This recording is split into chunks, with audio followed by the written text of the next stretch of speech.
negotiations on a free trade agreement. What role can Malaysia play in strengthening economic ties with the EU? Key challenges and opportunities in trade, investment and sustainable growth will be examined. Which emerging sectors hold the most potential for deeper collaboration? Malaysia-EU unlocking trade potential. This is Money Matters.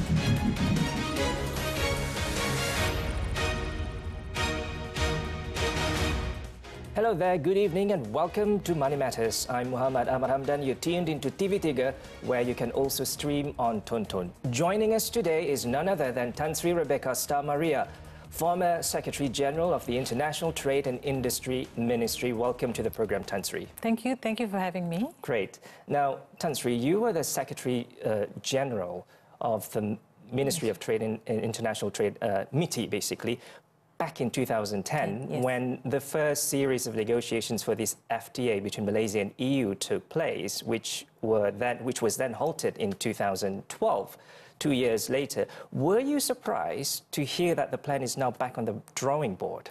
I think it's always good. You know, we started negotiations, like you said, in 2010, and we covered significant ground. But I think, you know, things have changed since. Malaysia has moved on.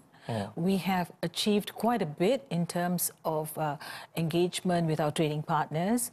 Since then, we have concluded the CPTPP, the Comprehensive Partnership for the TPP. Which was also a tough negotiation. Yes, it was tough. We've completed that. We also completed the Regional Comprehensive Economic Partnership Agreement.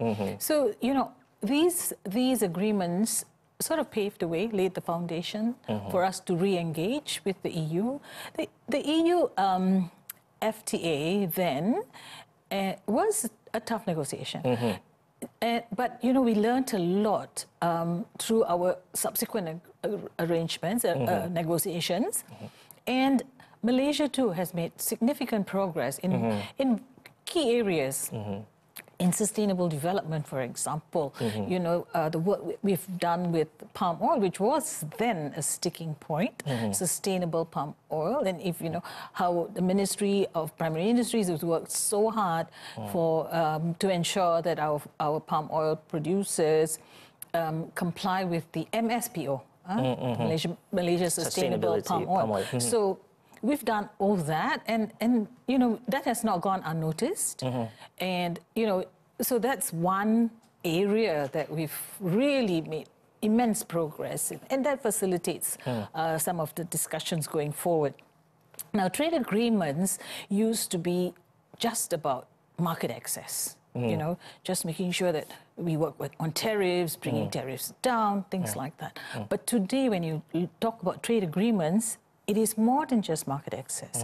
It is also about trade facilitation, and that is key because, you know, over the years, Malaysia is an open market. We have really looked to bring down tariffs.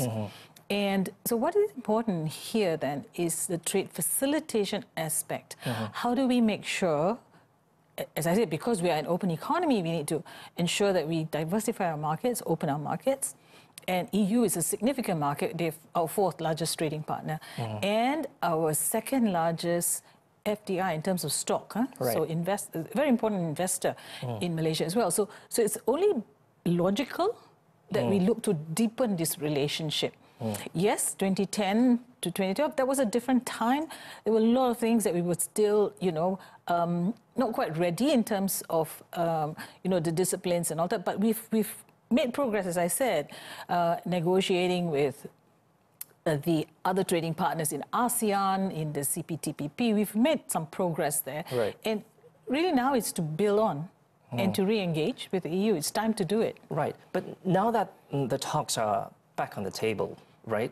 So what are the key priorities that Malaysia should be looking at? Yeah. You know, when you get into a negotiation, you have to be very clear what you want. Right. So the Malaysian negotiators in MITI, I'm sure, have gone through all the documents that we had. The due diligence. Yes, they've done all their homework. And yes, so we must be clear why we want this. And like I said, it's not just about market access, it's also about making sure we can facilitate trade relations, trade and investment relations, to step that up with the EU. And we've come a long way. So, you know, I think we are in good shape. There will be on both sides areas, what we would call red lines. So understanding the red lines of each party, you go into a negotiation not to be aggressively determined to get what you want, but really thinking about find common ground and see, understand the other party and get the other party to understand you. Right. That is key to negotiations. Those were the days when you're they're fighting it. But today it's about building that understanding. And I think if we go in like that, with that in mind, you have a better chance of getting an agreement done. But outside of the agreement talks, what areas do you think Malaysia should focus on to strengthen its relationship with the EU? Well, one area, in sustainability, for example, it can be a very challenging area for us. The EU has certain standards. One that will be coming into force, presumably will be coming into force, is the carbon border adjustment mechanism, CBAM. Now, that is an interesting regulation on the side of the EU. It means that you're looking at the whole chain. So if you're an exporter, you're exporting to the EU, it's not about your carbon emission levels, but also your vendors, the people, the companies in your supply chain, you know. So you must ensure that the whole chain in the ecosystem. So that's new for a lot of folks, right? But it is an important one if we are serious about sustainability and sustainable economic development. So that's an area where they've made a lot of progress. It's about time for us to learn to get that sort of technical cooperation so that our SMEs then can benefit from this market. Like I said, it's important for us in the sense of diversifying our markets. Now, if you're meeting a high standard, you can therefore access other markets easily, right? So getting into that aspect, capacity building for our folks, technical cooperation for our folks is key, and we should put that on the table from the get-go. Do you think it's achievable, especially for these small businesses, the SMEs, you know, to be part? I think, you know, I've had a few discussions of late on this matter, and I really think our folks can benefit. Okay. You know, there is ground for us to make improvements in these areas. Okay, Tan Sri, we want to look at some of the challenges that still need to be addressed between Malaysia and EU when it comes to the trade relationships between these two economies. But hold that thought for now, because we're going to go for a quick break. Okay. Money Matters is taking a short break, so don't go away, because we will be back shortly.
Welcome back to Money Matters. We're speaking with former Secretary General, International Trade and Industry Ministry, Sri Rebecca Sta Maria.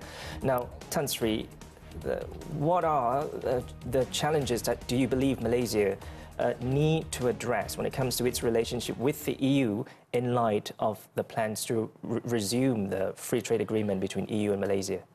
You know, in any trade or investment relationship, there will be there will be challenges. Yeah, so it's about understanding your challenges, knowing what your challenges are, but also more importantly, knowing what the opportunities are. Like I said, the areas where we can benefit from this relationship would be in the area of sustainable development, for example. Getting that kind of technical cooperation to build our own capacity, especially for our small and medium enterprises. That's an opportunity. And the other will be trade facilitation. You know, one area which is very important for us is customs facilitation. Whenever you're talking about trade agreements, it's, like I said today, it's not about just bringing down tariffs. It's also looking at how we can deal with technical, what folks would call non-tariff barriers or non-tariff measures. And one of that is, as I mentioned earlier, CBAM. So learning how it can be done, how we can apply it, how we can make best use of it, instead of looking at it as a barrier, as a challenge, looking at it as an opportunity for us to help our SMEs to benefit from the value chains of the bigger companies. So that's an important aspect. The other aspect of trade facilitation is customs cooperation. You know, especially in this day and age, with digital transformation, there are challenges.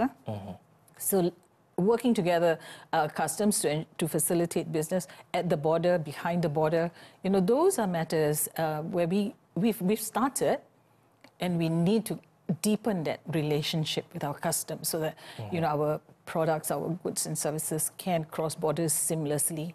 So those are new areas. In the earlier negotiations with the EU, there were some difficult areas. Like I said, at that time, we had not signed on to some of these international multilateral environmental agreements, for example. But we've made significant progress, especially with our involvement in the Paris Agreement. We've done a lot more now. At that time, you know, we were not so clued into the connection between environment and trade as we are today, you know? So we've made a lot of progress. Malaysia has made a lot of progress. Malaysia is ready to engage in these deeper conversations on environmental agreements, for example. Also, at that point in time, there were ILO conventions and protocols that we had not ratified. And that was, I suppose at that time we were not ready. But because of that engagement, we began to question ourselves. Why is it that we haven't ratified these agreements? These are good agreements. I mean, why? So in the process of us having that sort of discussions among ourselves, we've moved ahead. So maybe 2010 we were not quite there, but today I think we're in better shape to engage in this in deeper conversations on these matters, whether it's labor, whether it's environment. We're more prepared, more equipped. Yes. Okay, to take it further, I guess. And how do you think Malaysia can leverage the resumption of these FTA talks to enhance its standing on the global stage? You know, we have already done very well when we talk about how we've engaged. The CPTPP, for example, has disciplines.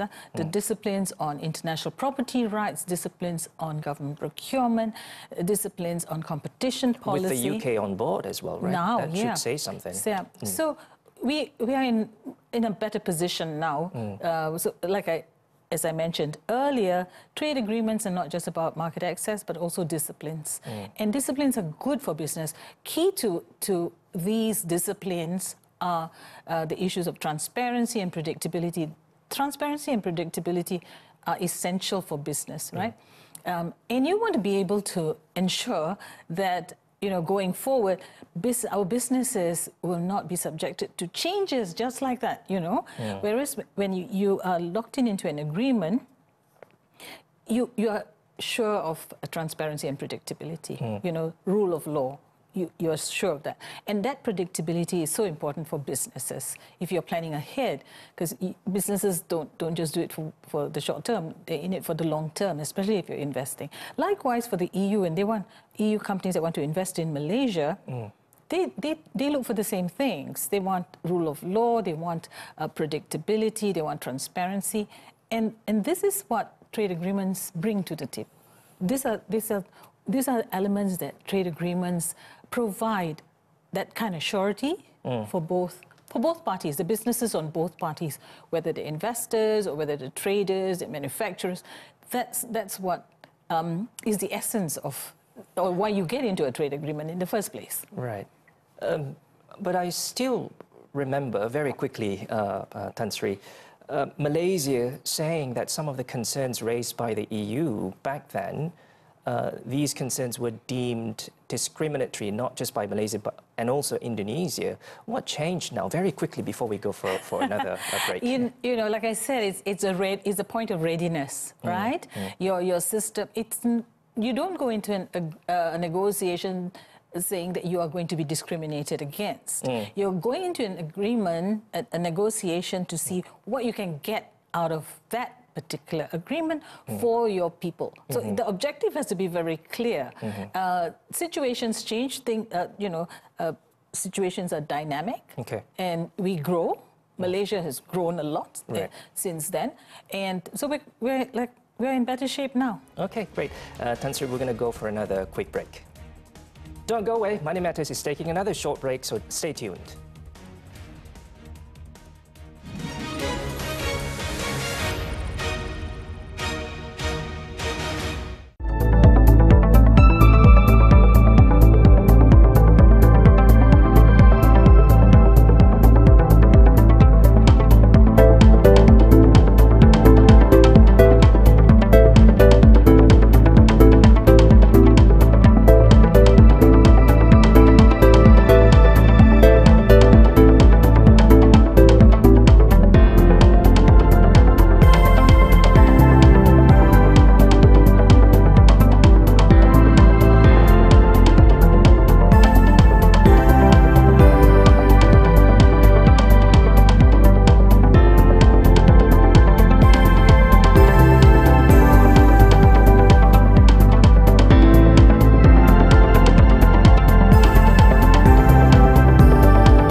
Welcome back. We're speaking with Sri Rebecca Sta Maria, former Secretary General, International Trade and Industry Ministry.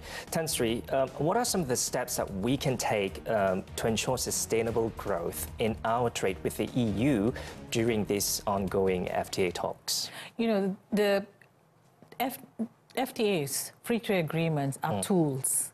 They're not panaceas. I always say that. So even as you're negotiating the agreement, even as you're undergoing negotiations, you also need to say, okay, here's what's happening. here's what Malaysia needs to do more of to prepare ourselves. So, for example, as you're negotiating, you realize that, oh, maybe we need to be on better footing. We need to look at our logistics chain, making sure it's a green logistics chain. So what do we need to do to make sure this happens at home, you know, so that when the negotiations are completed, our folks can take advantage. So it's a seamless way of making sure we use that. You know, I have seen in my time where you negotiate agreements, and after the agreements are negotiated and concluded, the companies cannot take advantage of it. I'm not saying it's Malaysia's case. I'm using another example of another partner. So what happened? Then you cannot take advantage of the trade agreement. You may have the best market access, the best rules of origin, but your exporters cannot take advantage of it because your internal processes are not in place. Okay, your logistics chain is not in place. You need 1 million licenses before you can get from point A to point B. So even as you're negotiating, and I always insist, even as you're negotiating trade agreements, you must ensure that your ease of doing business processes are in place, or working on them simultaneously, so that by the time the agreement is ready, signed and sealed, your people are ready. And today's agreements also, for Malaysia, I think it's important, and we did this with the CPTPP and our CEP. You need to make sure that our small and medium enterprises, that their interests are locked into the agreement as well. So if you look at RCEP, there's a whole chapter on SME. You know, and what do you mean by there's a chapter on SMEs? It's how to help, how to facilitate, how to build capacity. Where's the technical cooperation to ensure that the SMEs can tap into the supply chain of these bigger companies, the international companies, the EU companies, for example. So those things have to be upfront in our negotiations. So if Malaysia is to take advantage and to gain out of these negotiations, these are things that must be put out there, trade facilitation, making sure that we have the support that we need to meet some of those standards, and also getting them to understand our standards. So the MSPO is one example. They need to appreciate that these are important measures that we have taken, which they did not recognize previously. Yeah. So ensuring that and ensuring that we're continuing to build our own infrastructure, our own ecosystem, our sustainable ecosystem, and that their exporters can also take advantage. Their manufacturers can also take advantage of some of the good work that we've put in place. You know, and this is also an opportunity for Malaysia to send a message out there that we are good trade partners. You know, that we are ethical trade partners, that we have rules in place, that our labor laws are of an international standard. This is the opportunity for us to do this, that our own laws at home meet international standards. So you know, there is no reason for them to have doubts about us. So that's the opportunity we have to assert ourselves. Yeah, that's really the message that we need to send out there. And what are some of the emerging opportunities could Malaysia explore for deeper collaboration with the EU in the future in light of this plan to resume the talk? I think there are many areas. You know, I'm passionate about education, so build in that aspect. Digitalization, how can we work together to deepen the digital transformation, AI, areas like that. I mean, it is important for them to diversify and for us to also diversify, you know, in this kind of environment for much uncertainty, you know. So opportunities for both parties to see how we can leverage off each other's strengths, you know. So it's not, we must not go in with the view that this is going to be an asymmetrical agreement. We have to go in with, we are equal partners, you know, and we are ready to negotiate because we have as much to offer you as you have to offer us. Thank you so much, Tan Sri. Right. Tan Sri, thank you once again for taking the time to be with us on this episode of Money Matters. We really appreciate your insights on this program. Thank you very much for having me. Right. For the past half an hour, you've been with us here on Money Matters. If you missed any part of today's show, you can always catch it up on Tonton. I'm Muhammed Ahmad Hamdan. Thanks for watching and have a great weekend. And to our Muslim viewers, Selamat Berbuka Puasa.